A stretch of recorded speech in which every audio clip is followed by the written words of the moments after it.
Okay? So, yung story ko, I started nung nasa Bicol po ako. I've seen both worlds ng network marketing. Ibig sabihin, pag sinabing both worlds, I've seen offline.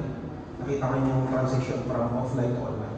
So, nag-set ako, hindi ko makakalimutan, 2012. May Facebook na ng time na yun. Wala pa naman TikTok ng time na yun. Pero, hindi pa namin totally minamaximize. Kasi ang tingin namin sa Facebook ng time na yun is, wala lang, pang message lang. Hindi namin alam na pwede pala gamitin pang market. So, in short, para kami nakabalik ng mortal ng time na yun kasi nagpaparapangay kami. We go from places to places, nag-Sorsogon ako. So, from Sorsogon, Legazpi, Kamsur, Naga, ikot namin yung lahat. Kung nag-start po ako sa network. Tapos, until such time na here comes 2015, nagkaroon tayo ang tawag ng time was Giving Project. So, syempre, tawag po tayo ng Mentor Joseph Lee. And doon na usin online. So, pero noong time na yun, nasa Bicol pa lang din po ako, wala akong idea sa online. And nag-message ako kay Mentor Tanya. Nasa Cebu pa siya noong time na 2015. Sabi ko, pwede po ba ako apply ng SP? Siyempre, hindi pa SP noong time na yun. Pwede po ba akong maka-avail sa 3-step system mo? So, until such time na nakita ko yung sistema ng online, then invite ako pupunta ng Metro Manila ng SP ko noong time na yun. Kasi mentor tayo ng time yun. Sabi ko, sige, wala namang ginagawa sa Bicol, why not i-full time ko na ito ng todo sa Metro Manila. Tapos pagdating ko ng Metro Manila, ang labanan pala online. Take note, sanay ako sa supplier, sa field, sa katutuka, nagkakaroon ng tao. Ano yung feeling na parang you just like discovered fire? Na may boosting pala. May online kineme pala ng time na yun. So kasi sabi ko, grabe, parang ang luma na, sobrang makaluma. Dulo na kasi kami, sa Sorsogon eh. So sobrang makaluma yung ginagawa namin. Anong na-discover ko yung online? Sabi ko sa tool, na pwede palang kumita ng malaki. So right now, fast forward tayo, 2025, currently, we're doing this talaga kami sa grupo namin. I would say, mga 80% online talaga. Puros online kami yung approach namin. So kung parang yung 20%, I would say, meet up na lang. Kasi lahat ng market namin nakakausap namin through online. And for most of you here, hindi ko alam kung bago lang kayo or matagal na kayo. Siguro makakalitin kayo sa pag-usapan po natin kasi ang pinaka-topic natin for today is content creation. Pero hindi po kayo natutunan kung paano mag-edit ng video. Kung parang yung pinaka-backbone lang po na ginagawa namin sa EDA, if you're familiar with EDA. So, what you'll learn today is, paano kami nagkakaroon ng content sa grupo namin. In short, yung pag-uusapan po natin, I would say na ito effective po sa amin. Hindi ko po sinabing effective po ito sa lahat. Okay, so, treat this training as just like eating up this fish. Ibig sabihin, kainin yung laman, kakumitin eh. Meaning, kainin yung kunin mo makakatulog sa'yo, yung hindi makakatulog sa'yo, okay lang po yun. Kasi lahat po tayo may mga kanya-kanyang effectivity na. Ibig sabihin, sa per team po natin, effective na yung grupo po na ina-apply po natin. So, kung tingin mo, hindi okay yung sinasabi ko, then huwag niyo pong i-apply. Okay, pero kung tingin mo, makakatulong sa iyo, ipunin mo lang po yung makakatulong po sa inyo. So, meron kasi kami tinatawag na content ecosystem, tapos paano namin rebrand yung network marketing into something new. Kasi kapag sinabing network marketing sa Pilipinas, alam naman po natin 80+% ng tao sa Pilipinas ayaw na po talaga ng network marketing. Not because network marketing is an awful industry, but because yung mga nagpo-push ng network marketing hindi maayos yung pagkakapush sa kanila. Papangakuan, kita ka, pag binigay yung pera mo dito, wala kang gagawin, kikita ka. Ganun. Tapos pag nagbigay ng pera, ano nangyari? Negative na. So influencer creation, community noise, and AI integration. So, how you can apply this scale, how can you apply this to scale sa Ascendra? So, tapos yung AI din.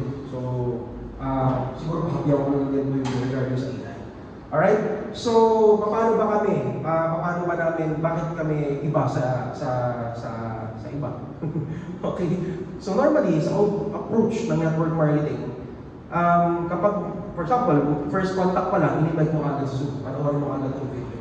In short, most people, first contact sa online, or unang beses na makita nila o makausap nila sa online, yung tao, normally, kadalasan invite ka agad. Hindi dapat kasi kami, value content muna. Ibig sabihin, magbibigay muna ng value sa tao before sila bibili sa'yo. Or before sila mag-a-avail ng service na ino-offer mo. Most people, alam mo kung bakit, sorry for the words, alam mo kung bakit madalas ayaw ng tao sa network marketing or makita pala alam nila ng network marketing. ganung klaseng approach. They need a different one, they need a different approach. But most people, ang pinaka-nagiging approach nila is ganun. Rektahan ka agad. May time ka ba ngayon? Free ka ba ngayon? Tapos renta-present ka agad without giving value or without attracting the prospect first. Kasi normally, ako, dati po, sanay po ako sa massive ka na pag may nahabol na goal. Kapag may nahabol ka direct, massive ka na, hindi ka na maka-message eh. Kasi lahat may message mo na eh. Pinigyan mo na lahat. Diba? So, kapag sa TikTok naman, minsan, too fast ka na. Kasi sobrang daming comments, kailangan may reply, etc. So, sobrang, kung magparang ang tawag ko doon, spamming, which is, it's not a good style ng paggawa ng, pag-market. Kasi parang nagmamakaawa. Kasi yung ibig sabihin. So, ang goal natin, people come to you through value content. Tapos sa branding naman, normally, di ba, we push ranks, result. Sabi ko when we were presented, ako po yung isa sa pinakaunang nakakita ng Accenture way back March. So pinakita ko sa atin, we are, kasama ko sa first batch na pinapakita ko sa atin. I think, tawag nito, ang pinaka-nag-catch ng attention ko, was yung branding. Kasi sanay na po ako sa network. 13 years, maliwan, sasakyan, rank, pera, napapakita ng ganito, ganyan. And nakakaumay sa totoo lang. And habang pinapakita sa amin ko last March, this will be a different approach. Ganito yung gagawin natin. Hindi na puro resulta, hindi na puro pera-pera lang. Ang goal natin is talaga matuto yung tao, turuan, magkaroon ng structured learning. Doon ako doon pa lang, sold out na ako. Sabi ko, sasabi ako. Doon pa lang, nagsabi na kay CSO, sabi ko kay CSO, sabi ko, wala po kami yung CSO. Sabay po kami yung buo-buo ko sa Accenture. Kasi it's a new branding. Kasi way back, hindi pa po kami nag-a-Accenture. Nag-rebrand na po kami. Hindi nga namin pinapagay yung kumpanya dati. Ang mga grupo na nandito. Pinapagay niyo ba yung kumpanya? Tama? So, kasi nga, ang gusto natin, rebrand.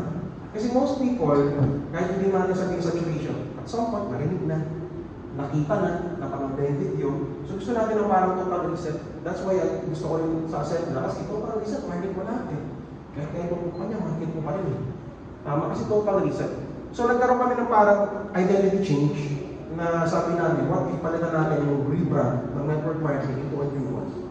So, that's the reason why. Right now kasi from ABA, may marinig ka dyan sa TikTok, paano na rin yung pinapakita namin. Of course, verified profiles. Kasi yun ang pinapakita namin sa branding. Tapos yung recruitment style naman, before, di ba, hard pitch? Ngayon, curiously driven content, tapos may automation when it comes to AI. Tapos yung mga tools, normally, we do manual lang. Pero right now kasi, meron na kami tinatawag na prompt vault. Ibig sabihin, most people kasi, when it comes to content creation, ang goal mo lang naman sa content is maghaw yung tao, tama? For them na, paano ba yan? Paano po ba gawin yung pinapakita mo dun sa video? So, in short, kailangan, meron tayo maraming contents. Kasi ang pinakalaban na lang naman when it comes to, parang flyer. In short, before po, kung ilan na mabigay mo flyers, ang pinaka-counting namin yan, nag-flyers ako. So 100 na flyers ang mabibigay ko for this day. Ang magka-touch lang dyan, mga isa dyan. Can you imagine, ganun lang ka-konti. Pero sa online, hindi mo alam kung ilang views yan. May iba nga dyan, malungkot, naka-300 views lang ako, nakakalungkot. Diba? So, pero TikTok, that's already 300 flyers kasi 300 eyeballs yun eh, na nakakita ng post mo or ng content mo. But most people, hindi nila nakikita yung power ng online. And I want you to realize this, na ang goal natin for today po is magkaroon tayo ng different approach yung ginagawa ko natin. Kasi if we're not going to change it, yung pinaka-naging approach po natin, ganun pa rin yung result na makukuha po natin. Always remember, ang pinaka-most important commodity in business is ano? Tiwala. Trust. Yes. Trust is the most important commodity in business. And if you're not being seen as a person of trustworthy, hindi yun yung magtitiwala po ang tao po sa inyo. So paano nila tayo makikita as a person of trustworthy or a person of pagkakatiwala? Kita sa content mo, kita sa mga pinapost mo online. Most people, hindi inaayos yung mga contents or wala sila tinatawag na structure when it comes to their contents. Ayan. Okay? So according to Forbes, this was last 2023, 70% of Gen Z and millennials prefer what? Content discovering brands through educational content, not cold outreach. Ibig sabihin, ito po back this up with studies, yung mga ipapakita ko po sa inyo para at least kahit pa para makita niyo po yung data. So meaning to say, ito pong, ang ginawa ko po personally sa team ko and sa grupo ko namin, talagang nag-research po talaga ako what's the trend right now, ano yung pinaka-the best, ano yung pinaka-most efficient way. So, mas gusto ng tao na may value ka muna na bibigay. If you read the book, Jab, Jab, Jab, Uppercut ni Gary Vaynerchuk, ibig sabihin, you give value first 4 times, then pang-5, saka mo bentahan. Most people, first approach pa lang, benta, wala na. Kasi they're not getting value from you, bakit ako bibili dito? Tama? Kasi wala na akong nabibigyan na value sa akin, binibentahan ako agad. So, ang pinaka-technique po, kasi itong pag-uusapan po natin is all about content. And ito po, this is free when it comes to creating contents. Kasi mamaya pa yung paid natin kay Sir Alvin when it comes to advertising. So, ang pinaka-gateway talaga when it comes to creating contents, gawin mo talaga yung content. But not just plentiful, but also valuable. Yan ang pinaka-goal po natin. Alright? So, ang ano nga ba nagdadrive po sa amin? Community first yung approach po natin. A lot of creators right now are doing content creation, pero solo creators po sila. Mapapansin mo dati, when it comes to creating content, dati mag-solo ka lang, pwede ka kumita ng malaki. 2020, di ba nag-pandemic, lahat ng tao online. Pero right now, mapapansin ninyo, community based. Right now, mapapansin po ninyo, collaboration. Kasi Kong TV is not Kong TV na siya na. Kaya nga siya meron team pa naman. Tama? So, paring hype is not just paring hype alone. Yung buong gender team kasama niya. Tama? Kasi it's a collaboration, it's a community. Hindi lang po ito yung solo creator. And you need persons or people who help you or to guide you all throughout yung journey po ninyo. Okay? So, we educate before we convert. So, normally, makapansin niyo po, search nyo lang po sa TikTok, Generation 88, may mga makikita po kayo mga contents po dyan. So, systems over charisma, yun ang pinaka-goal po namin. Bakit? Ba't yung sinabing systems over charisma? Pwede okay na okay yung contents mo, ang ganda ng contents mo, pero tandaan niyo po, kayang talunin ng sistema ang galing. Tama? You can be pwedeng ikaw yung pinakamagaling mag-edit, pwedeng ikaw yung pinakamagaling gumawa ng contents, pero take note, kaya talunin ng sistema. Kasi not most people can what? Not most people can maintain yung pinaka-pinatawag ng consistency. Kaya sabi ni Pari Hyde, bago siya nag-launch ng TikTok account niya, gumawa muna siya ng 30 days of content. Kasi alam niya, sa sarili niya, na hindi ako sigurado kung everyday makakagawa. Pero kung gagawin ko na siya kaagad, may posting na ako for the next 30 days, pwede na ako pumutok. Kasi ang labanan sa online, volume. Di ba pag may mga nagpapaputok sa inyo ng page ng Facebook or ng TikTok, volume of posting. Kami we're averaging like 3 to 6, minsan 12 posts per day. Lalo na sa mga hackers ko na nag-average ng ang dami nilang inquiries every day. They're averaging mga 12 posts per day. Talagang volume talaga. Sobrang dami. Okay, so we don't shop the results, we build movements. Kung mga pinapakita ko namin, hindi po sasakyan, hindi po kung ano-ano, o hindi po pera, hindi po posisyon, na pinapakita po namin yung movement namin o yung community namin. Kaya community-driven po kami. Alright? So 76% of consumers are more likely to trust brands that focus on education over sales. So, ibig sabihin, most people, like for example, bakit ka nag-check out sa TikTok? Is it because na kailangan mo yun? Or is it because that, yung person na nagpakita nun, idol mo siya? Or you value that person? For example, may nakita kang result dun sa tao. Tama? It's not just about the item itself, but yung taong nag-push or something may natutunan ka na kailangan mo. Sa totoo lang, di mo naman kailangan. Magkataon lang na pinafeel lang sa'yo ng creator kailangan mo to.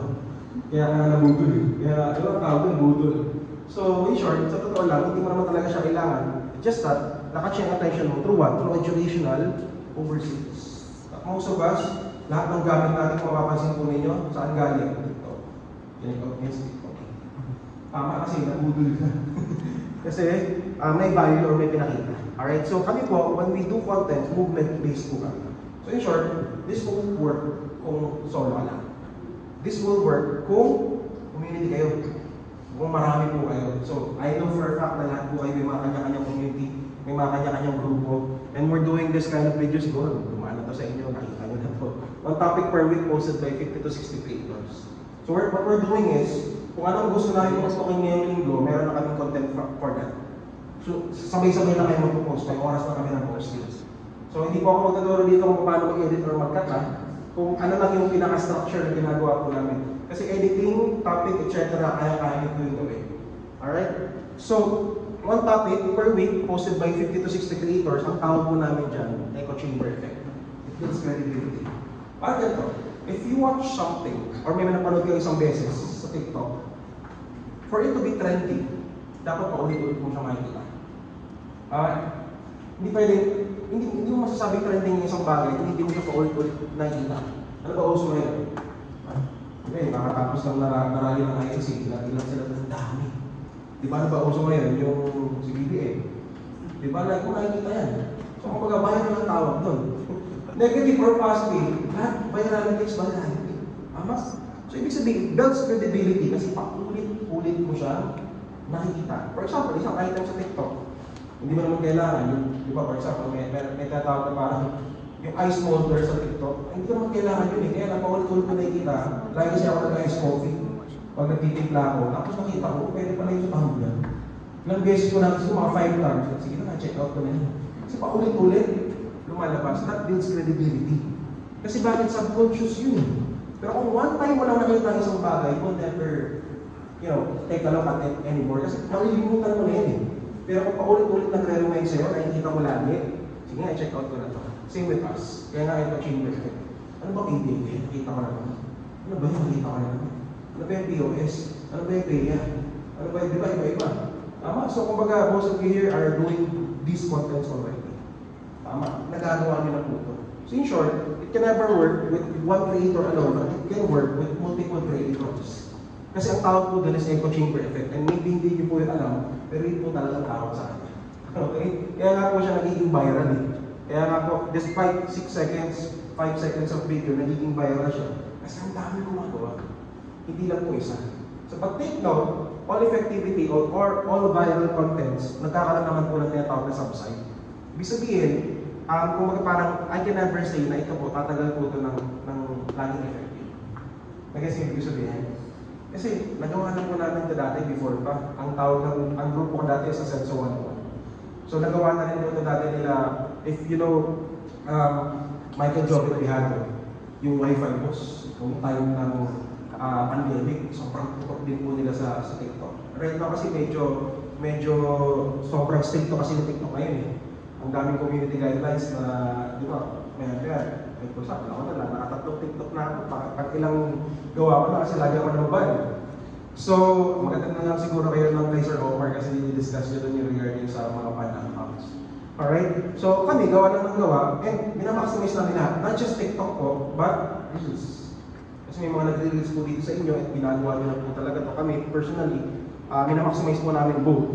Okay? So, in short, multiple voices, community trust. Nagkakaroon ng may tipo yan. Trust. Okay? So, take note, movement-based campaigns get 7 times more engagement. Yung mga movement-based na campaigns. Kasi bakit? What you're giving is what? Value. In short, ano bang movement na to? Bakit tayo mo nakikita? Ano bang meron dito? Imagine like for example, may mga talaga ako from Canada, may mga talaga ako from US. May talaga ako architect. Nandati po, never ako nakaka-market ng mga ganong kakapotential na mga tao. Ng mga tao dito, professionals. Pero bakit po sila, sabi ko, bakit na po nag-enroll? Kasi enrollment ang tawag sa amin kapag nakakadala kami. Kasi sabi na, dahil nakikita eh. Paulit-ulit na lang. Kaya hinanap ko talaga, sino ba yan? Ano bang meron niya sa hindi? Nakita kita, so sa'yo ako nakita. So, nag-i-check sabihin. So, this won't work, yung ginagawa namin na content. Kung isa, dalawa, tatlo lang po kayo. So, kailangan meron po kayong community na magsasama-sama po kayo to promote something of value na pwede po ninyong ipaputokin sa TikTok or sa Reels mo niya or kung ano-ano man. And most of you are doing it already. Di ba, sa ano pa lang? Kayo putok na putok din kayo eh. Okay? So ano ba ang pinakasikreto ng noise po? Bakit sobrang dami nag-inquire? Bakit sobrang daming tawag nito? Nakukuha namin na increase or engagement. Long post, minimal lang yung reach, but unified weight of content, exponential yung impressions. Trust comes from coordinated voices, not from viral one hit. Okay? So synchronized posting boost what? Impressions by over 400%. Can you imagine? This is based on studies already. Okay? Ayon sa Hudson, way back 2023. So, pag marami po tayo, mag-grupo, mas puyog. Sorry for the word, pero puyog system po talaga yun. Yung pinaka-mangyayari. Okay? So, lalo pag ang dami nyo po, okay, outing posting lang, kumbaga parang yung isang post na nag-generate ng millions of views, ang dami mo nang pwedeng madirect doon. Ang dami mo nang pwedeng mag-join mo doon. So, kumbaga parang, ang pinaka-trigger point lang talaga nito, yung consistency.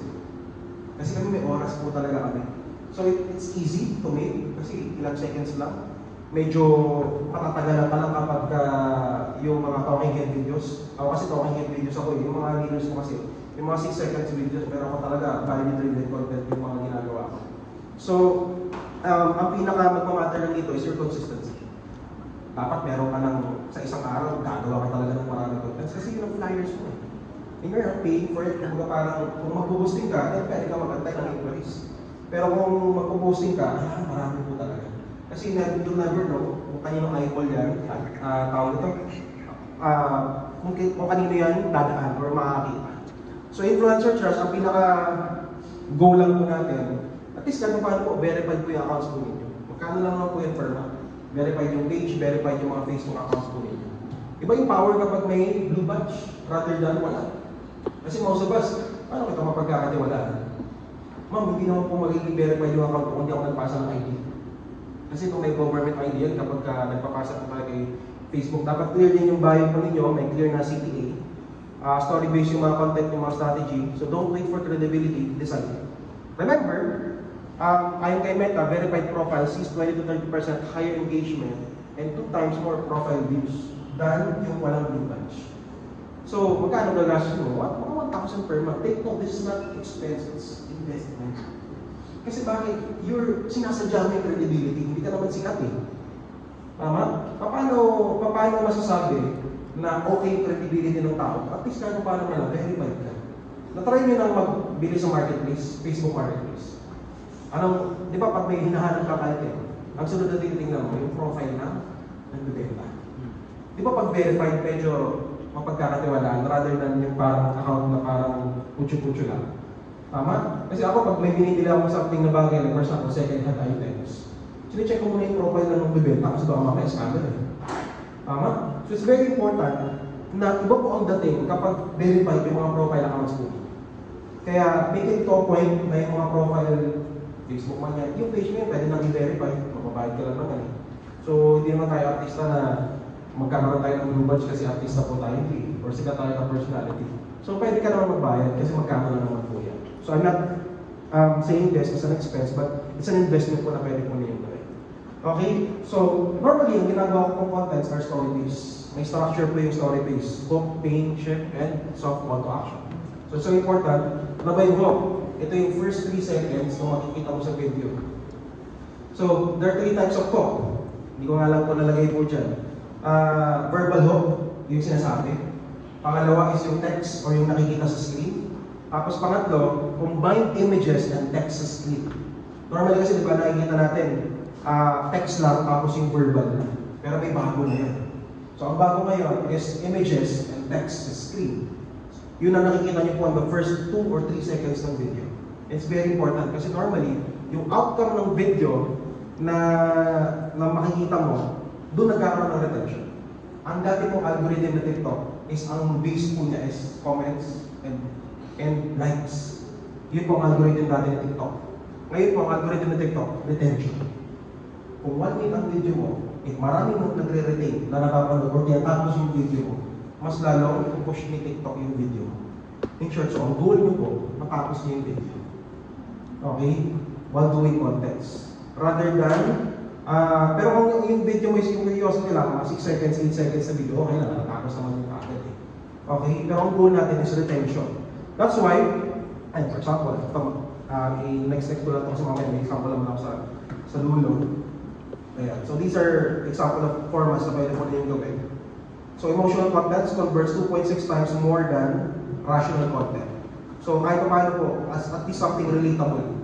Kasi nung tingnan ko sa ChatGPT yung contents ko, tapos tingnan ko yung pinaka-founded yung niche ko. Normally, side hustles, online business, doon umiikot yung niche ko eh. So, in short, ang pinaka-ginagawa ko lang po is I research. Lahat ng po ba marunong mag-research? Marunong mag-tumingin. Ito if dito ka po magiging successful, at lahat po yan, di ba, sale sa'yo, o kikita ka po dyan, bakit hindi mo pag-aaral? You just need to spend a couple of hours studying your content, your niche, yung intonation ng boses mo, yung scripts mo. Kasi it's very important nowadays. Yung tao po nag-i-evolve, yung market po natin nag-i-evolve. Yung style po, 3 months ago, pwedeng hindi siya effective ngayon. Yung style po, 6 months ago, pwedeng hindi siya effective ngayon. What's yung, ano ba ngayon, ang bago, ang pwede, ang mas effective. Alright? So content types and purposes. Ayan. So normally sa mga storytelling, ang purpose niyan is trust and empathy. Pag sinabing storytelling, trust, magtitiwala sa yung tao. Empathy, relatable. Makaka-relate ako sa shoes mo. Kasi bakit? Same kami ng ganito, same kami ng pinagdadaanan, same kami ng background, same kami ng situation. That's what you call storytelling. And it builds what? Trust. Normally sa Facebook yan or sa mga reads. So value list and shareability, Facebook post. For example, here are the top 10 side hustles that you can do kung Pilipino ka. Here are the top 5 side hustles that you can do kung OFW ka na nasa abroad. So those are shareabilities. So POVs and lifestyle, relatability, magaling naman tayo dyan. Sa POVs and lifestyle, no? Magaling lalo sa mga network marketers, magaling tayo magbaliw. Normally sa TikTok or sa IG, kasi sa IG, puro lifestyle. So proof, it what? Anong purpose nun? Believability. Normally sa Facebook page na po yan. So, kasi most of us, when it comes to proof, syempre, nagpapakita po tayo ng mga ilan. It's so important. Lalo na ako sa mga ginagawa kong contents or ako personally, nag-ads po. Ang number one hope ko, binibida ko agad yung tao. So ito yung ginawa ng 3 OFWs na minentor ako na nasa abroad right now para kumita sila ng ganito kasi magpa-flash yung screen. So normally kung ikaw, 2 seconds, 3 seconds ng video, makita mo yun. Kung OFW ka, ano yung ginawa nila? Bakit sila kumita ng ganito? So sa hook pala, it's so important na nakikita na niya yung result na makukuha niya doon sa content na gagawin mo. So yun po yung ginagawa ko ngayon para to capture the market kasi ang pinaka-importante mo ngayon, hindi po yung music na gagamitin mo. Hindi po yung hashtag na gagamitin mo. It's the hook and the retention rate. Tandaan niyo po, yun po yung pinakabago. Hindi ko po ito diniscuss sa mga old na session ko kasi ito yung bago ngayon. Alright? So, curiosity teasers, normally sa increase, ito ginagawa natin. Dito kami pa ito talaga. Yung mga 6 seconds videos namin, na paano ba yan? Di ba? Ang dami nagagano. So, ang nagiging concern lang namin, for example, pag pumutok yung video sa TikTok, 100,000 views or even millions of views, paano namin nililipat sa Facebook. Yun lang naging concern namin ngayon. So may mga iba naman na nakakalipat, pero most of the time, nahihirapan talaga silang makalipat. Kaya ang pinaka-pinipili namin right now is para renta na. Renta ka agad message na. Kasi ang goal lang po natin how, yung mahiwagang how. Kung paano natin kakausapin, kung paano natin representan, it's up to us. Kasi kanya-kanya naman po tayo mga style ng pag-present or ng pagkakausap. Clear? Alright. So based content, based content gets 218 times more shares than long paragraph ones. List-based, sorry. So normally, di ba, here, pagka may nakita ko sa TikTok, ito yung top 10 na most recommended ganito. Tatapusin mo yun eh. Di ba? Minsan nga tayo, pag nanonood tayo ng video sa TikTok, ano yung part 2? Diba, binibitin ka kasi part 1, part 2 pala. So kasi bakit? List-based yun eh. Tama? So, inaabangan mo yung next part. So, most of us, kailangan meron din leading factor, pero ito po yung pinaka, types and purposes ng contents na pwede po natin gawin. In short, not well effective, mas maganda, madaanan po ninyo na. Pero kami, ako personally, normally, value list, curiosity, tapos yung mga storytelling, ito, paano lang to, yung mga proof. O konti-konti lang, pero lahat po yun pwede po natin i-maximize. Alright? So, yun po yung isa. Content types and purposes. So platform strategy, here's what we do. Where to post? Normally, alam po natin Facebook is still king. Kasi ang pinaka-largest social media na meron po tayo na is still Facebook. So at least kahit paano, I would say, mas advantage yung Facebook kasi wala masyadong community guidelines, wala masyadong bawal. So sa TikTok kasi, ang bilis na ng explosion, kaso nga lang, ang daming bawal. Mag-post ka lang ng pera, like for example, meron akong leader. 80,000 plus followers, more than yung na-react sa kanya millions na. Tapos nag-post lang siya ng something na pera, wala na, iyak talaga. Sabi ko, grabe, on the first, lagi siya kasama sa mga shopping, etc. Napag-mess ata yun. Biglang ngayon.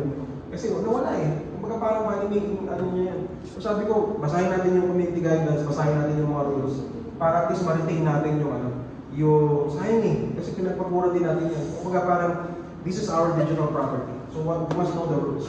Kasi yung hirap, if always remember content creation and what we're doing sa digital, it's just a game. If you know the rules of the game, patagal ka. Kasi most of us don't know the rules of the game. Kasi if you know the rules of the game, then you can play it like an artist. Kaso nga, most of us don't know the rules. Kaya nagbabasa rin po tayo ng community guidelines, nagtatanong din po tayo kay ChatGPT, ano yung mga bawal, ano yung hindi. Kasi masasagot naman po tayo ng AI na eh, kaya artificial intelligence na eh. So sa TikTok naman, yan, sinabi ko kanina, explosive yung growth if consistent ka. Kasi new creators nowadays, when it comes to TikTok, normally, kapag kayo account ko, like for example, yung account ko na matagal na hindi nagpo-posting, gumagawa na lang ako ng bago.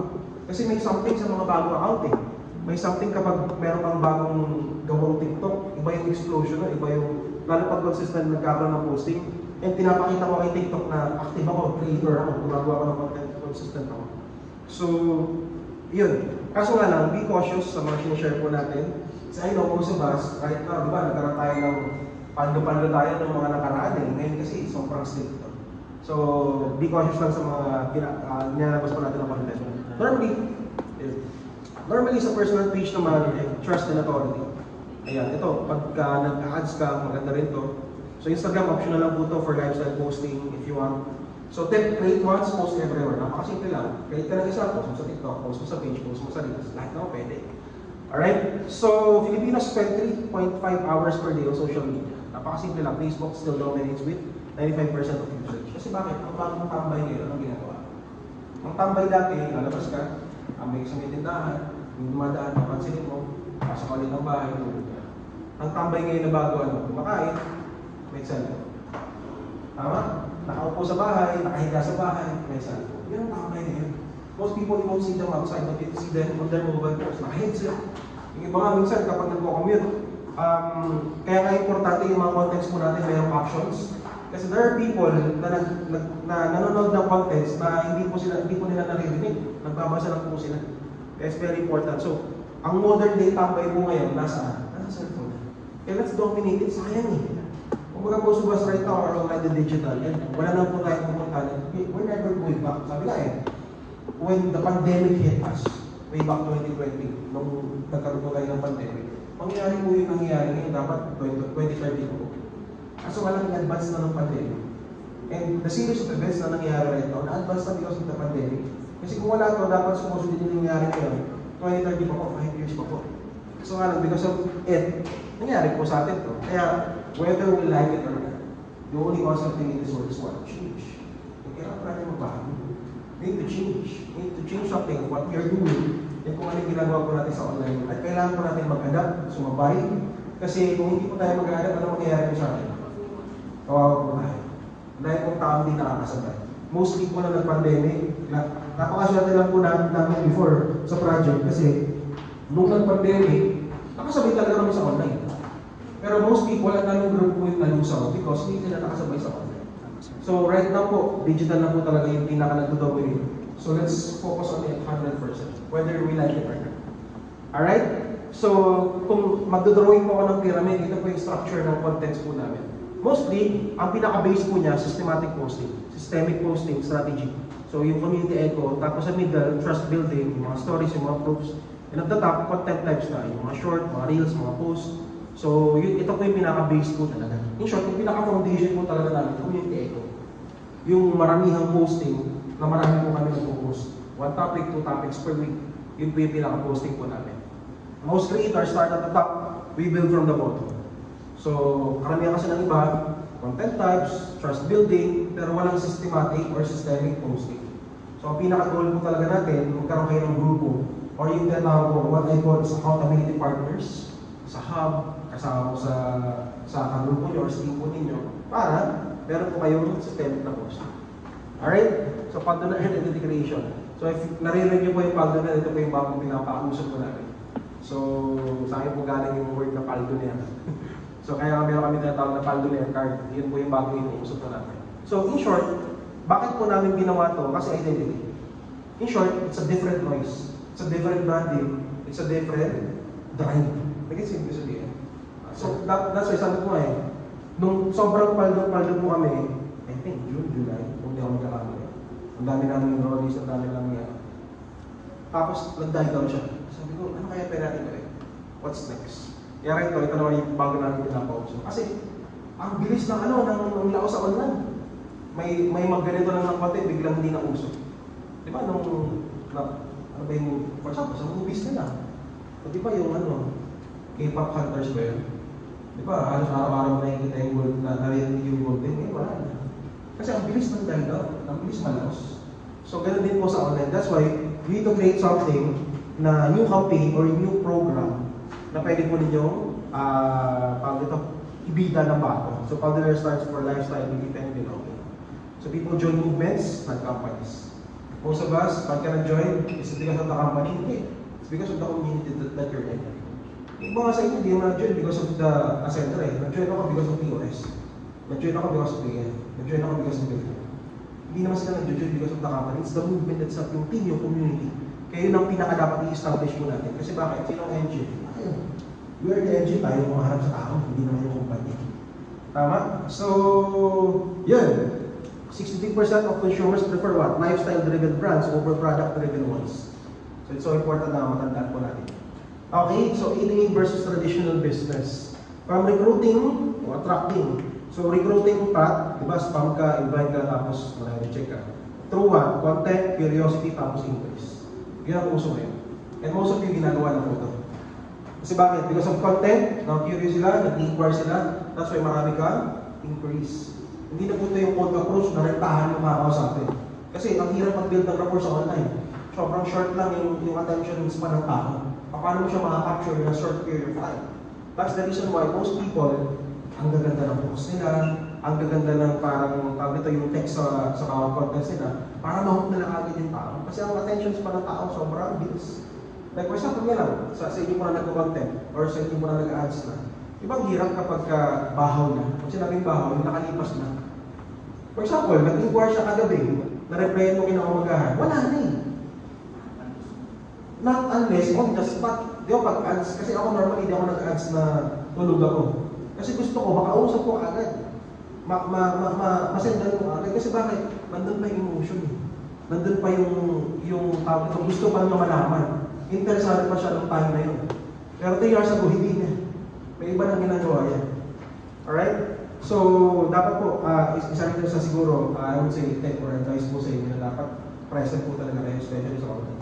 Kasi yung kagabi, wala na. Minsan, hindi mo na maano yan. So, we attract, we don't chase. Alright? So, next. AI. Alright. So, sa AI na tayo. So, most of you here, gumagamit na po ba kayo ng ChatGPT? Yes. AI is the new modern day gold rush. So, hindi ko makalimutan, way back 1849, ang tawag ko dyan is yung California Gold Rush. Are you familiar with the California Gold Rush? Most people, nung time ng 1849, which is the California Gold Rush, a lot of people nakakuha po sila ng dito. Pero guess what, kung sino imaman? Yung nakakuha ba ng dito or yung mga nagbenta ng shambles? Not only na yung makakuha ng dito ang imaman, kundi yung mga nagbenta rin ng equipment, pagkukay ng dito. Ibig sabihin, most of us, ano ba yung modern day California Gold Rush ngayon? It's AI, Artificial Intelligence. Right now po, i-share ko na lang din. Ngayon kasi medyo yung content namin nag-die down na. Right now, we're maximizing AI. If familiar kayo sa mga voice na tawag ito, si CapCut yung gumagawa. For example lang, nakagawa na kayo ng parang voice na Adam yung boses yung sa CapCut. If you're using it. So kami po, yung kasi hindi namin na-maximize namin para unlimited yung content namin.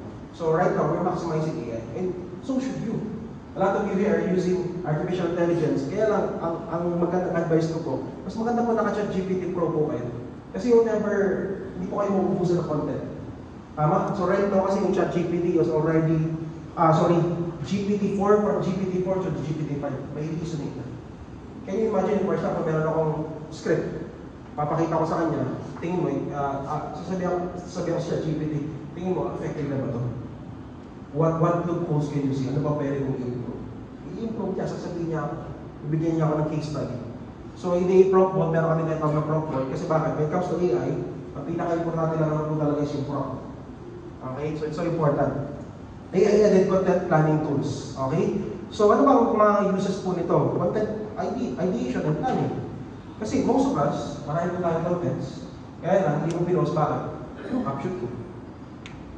Diba? Na yung videos niya sa phone mo, hindi mo pinost, bakit? Ano ka-caption ko? Throwback. Tama? So most of us, may content tayo, may video tayo, hindi na-edit, kasi bakit? Wala kang idea kung paano gagawin, ano yung structure, ano yung caption, etc.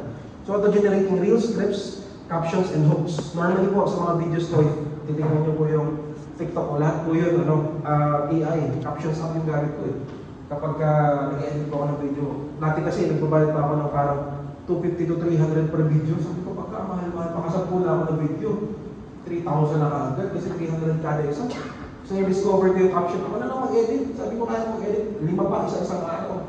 Di ba, mas maganda pa yung transition.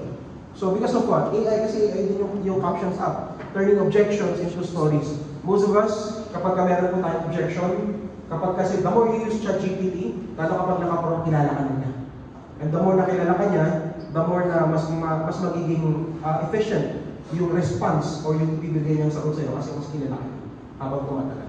Kasi meron siyang tinatawag na memory, yung ChatGPT. So lalo po pag naka-pro po kayo. Fast copywriting, and of course, sabi dito, AI-led content, teams scale output by 48% faster and reduces burnout by 34%. Bakit po may burnout sa content creation? Kasi nauubusan natin idea. Tama, pero kung meron ka unlimited idea, unlimited scripts, gagawa ka na lang. Yung kasipagan na lang po natin yung kailangan natin i-search on para gumawa ng content kasi meron na po tayong script or meron na po tayo ideas. Alright, so 2025 AI is the modern day gold rush. Riches are those who know how to use the tools. Hindi lang po ChatGPT. Sabi ko nga, i-dagdag ko dito yung mga ginagamit ko po na AI. So meron akong, kalimutan ko nasa dila ako.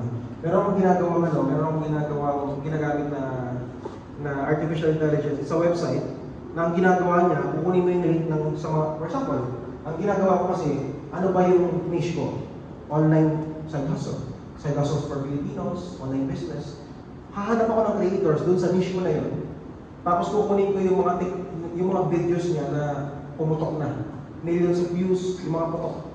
Tapos ilalagay ko siya sa nakalimutan ko lang yung tao sa kanya. Nahanap ko eh. Ilalagay ko siya doon, tapos bibigyan niya ako ng explanation. Bakit siya putok? Ano yung parts ng bawat content na to? Ano yung hooks? Bakit siya effective? Tapos, meron tayong tawag na content style. Kukunin mo yun, tapos pwede kong gamitin yung style na yun sa content ko. So, just forget kung anong tawag na kalimutan ko lang. Alright? Here's the thing. So, most of you are using ChatGPT Pro. Siguro, konting ano lang to for clarification na lang. Ano ba pinaka-importante sa artificial intelligence? Prompt. Kasi most of us, gusto natin ng resulta. Pag hindi mo gusto ang resulta na binibigay ng ChatGPT, sino may kasalanan? Mario. Ikaw. Kasi bakit? Just like, papang ito, isipin niyo po si ChatGPT para siyang Starbucks.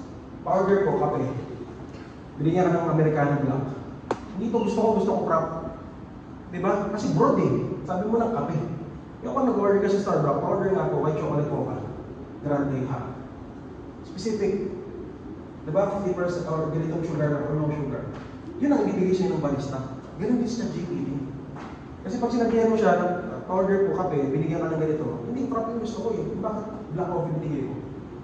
In short, tawag ito, garbage in, garbage out. Kung ano binibigay natin, pag nagbigay ka ng basurang tanong, bibigyan ka rin ng basura, sagot. Kasi sobrang broad nito eh. So pag hindi mo nagugustuhan, yung result ni ChatGPT, sino may kasalanan? Kaya may sabi niya. Alright?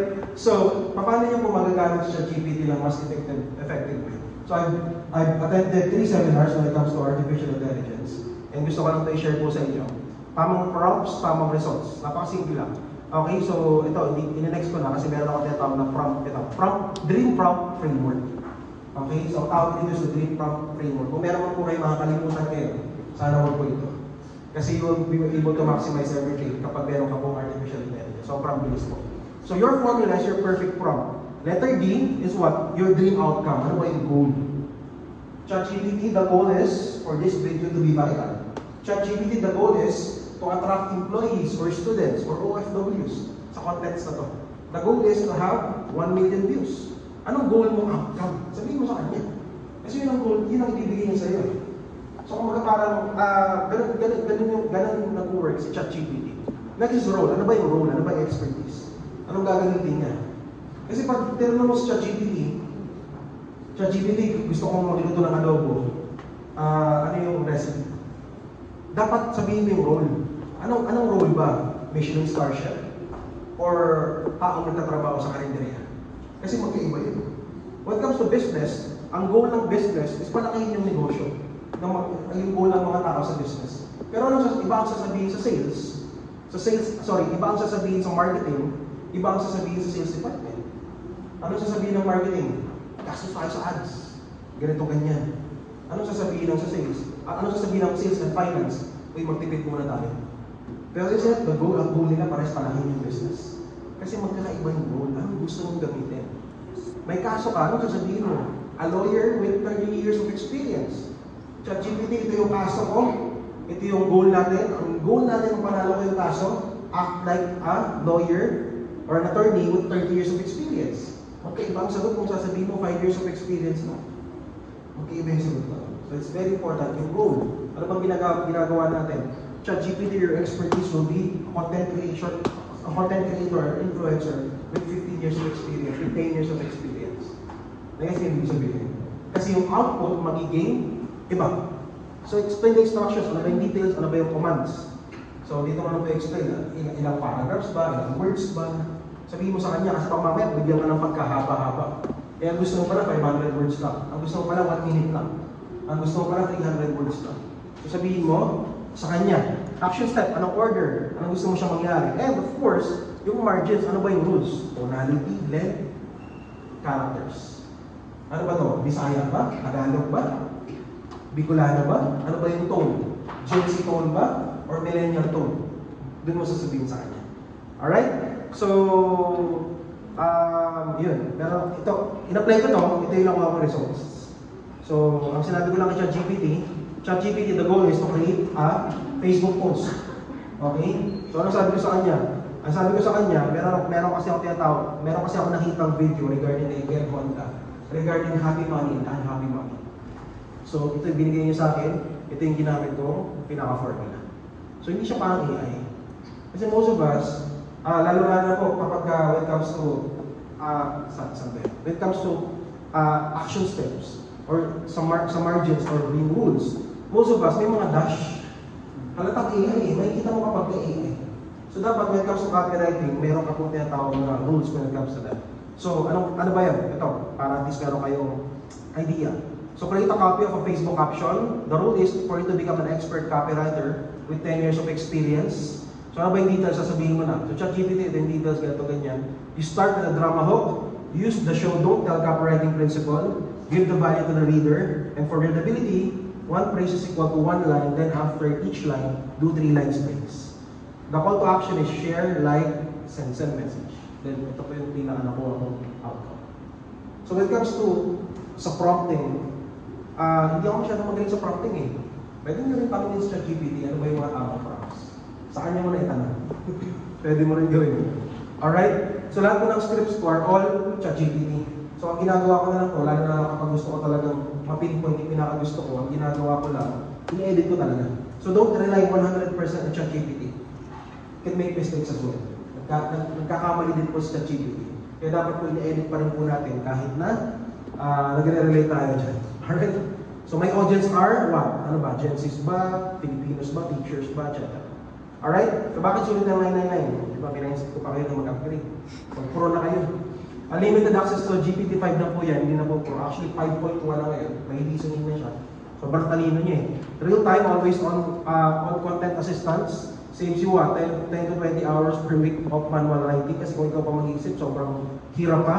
Helps non-writers to become consistent creators. This is not an expense, this is your content co-founder. Okay? So breakdown, magkano lang yan sa 60 posts per month, magkano? Di ba dati nagbabayad pa ako ng 300 per reel ko or per TikTok video ko para lang i-edit. Hindi ako marunong mag-edit eh. So, because of this, mas efficient, mas madali, mas nagiging mura. Okay, so these are basic tools na ginagamit ko po na you can apply normally ChatGPT for captions, Bakit po siya nakakatulong instead of sharing? At the screen, ChatGPT helps you what? Write faster and sound more confident. Next is Canva Magic Studio. So this is for creating posters, carousels, and thumbnails. So normally, ang gumagamit po nito yung editor namin sa EDA. Kasi yung mga posters namin, yung mga slides, dito na po namin ginagawa. Okay? So drag and drop, even you go from zero design, wala kang background. When it comes to design, you can make one, role-looking content. So if you're going to use this, maganda rin po, lalo na po when it comes sa mga posters po ninyo, or sa mga events po ninyo. So sa CapCut naman, madalas sila po itong gamitin. Pero I do suggest if you can go for Pro, maganda rin po. So it helps everything you need to edit videos, one app na lang po. So I use Captions app sa mga effects ng mga videos ko. So I'm sure nakita niyo rin po ito, like yung mga AI-generated contents. Sobrang galing kasi ang gagawin nyo lang po, kailangan nyo lang i-master yung pag-edit ng per transition. Lalo ngayon po, ang pinaka-effective way when it comes to content, every 2 to 3 seconds dapat may nangyayaring bago sa screen. Kasi kapag for example, nagsasalita ka lang for 1 minute straight, tapos naka-ano ka lang doon without effects, mag-i-scroll na yung tao. Kasi bakit? Ang live pa ng tao, 3 seconds, 4 seconds lang. Dapat every 2 to 3 seconds may nangyayaring bago sa video mo. May transition, may sounds, may etc. If you know what I mean. Pansinin niyo po, pag nag-scroll kayo sa TikTok, bakit ka nag-stay sa video niya? Is it because of the hook? Is it because of the effects? Is it because of the content style kung paano siya shoot yung video na yun? And those are the reasons bakit ka nag-meditate watching that video. Alright? So, how can you apply this sa Ascendra? Napakasimple lang. Let's multiply the system. Form your internal content squads. So, ito yung community mo ninyo.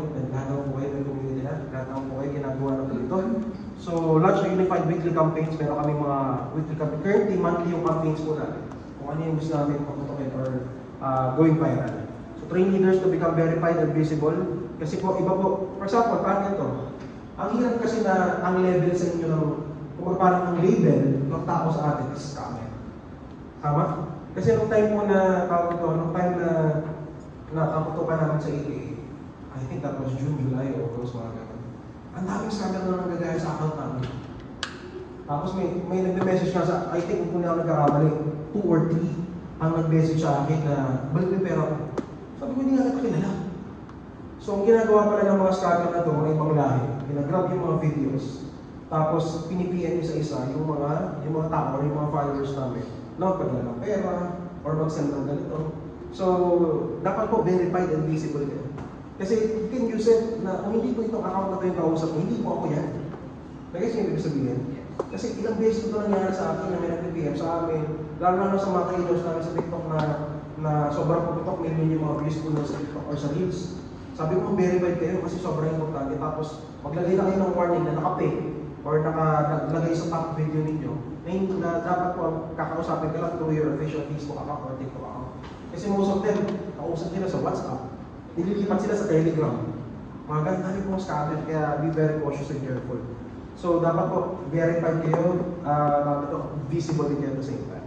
So, build an eco culture inside Ascendra. Regardless po kung anong team, anong campaign ang ilalaunch po ninyo, all goods po yan. Alright?